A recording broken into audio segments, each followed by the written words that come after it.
আমাদেরকে সমাজ পরিবর্তনে, দুর্নীতিমুক্ত সমাজ, সন্ত্রাস মুক্ত সমাজ, মাদক মুক্ত সমাজ গঠনে আল্লাহর আইন এবং রসুলের হাদিস আমাদেরকে জীবন শোনা উচিত এবং সেই অনুযায়ী পালন করা উচিত।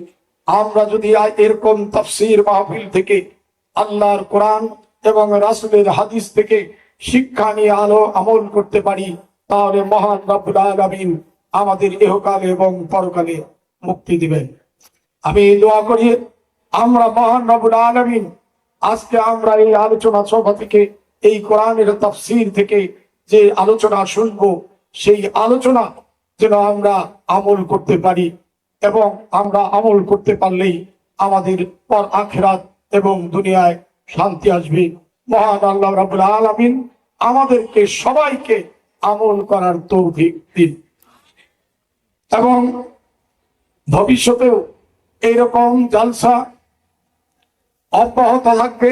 আমরা আপনাদের পাশে থাকবো, এই কারণে থাকবো যে সমাজকে কুসংস্কার এবং সকল অন্যায় সংস্কৃতি মুক্ত করতে কোরআন এবং রাসূলের হাদিসের বিকল্প নেই। এই জন্য এই ধরনের আলোচনা আপনারা যারা করেন, উদ্যোগ নেবেন, আমরা আপনাদের পাশে থাকবো। সবার কাছে আমার মুরব্বী এবং আমার নিজের জন্য এবং এখানে যারা উপস্থিত হয়েছেন সকলের জন্য আপনারা দোয়া করবেন। আমিও মহান রব্বুল আলামিনের কাছে আপনাদের জন্য দোয়া করব। সবাই ভালো থাকবেন। আসসালামু আলাইকুম।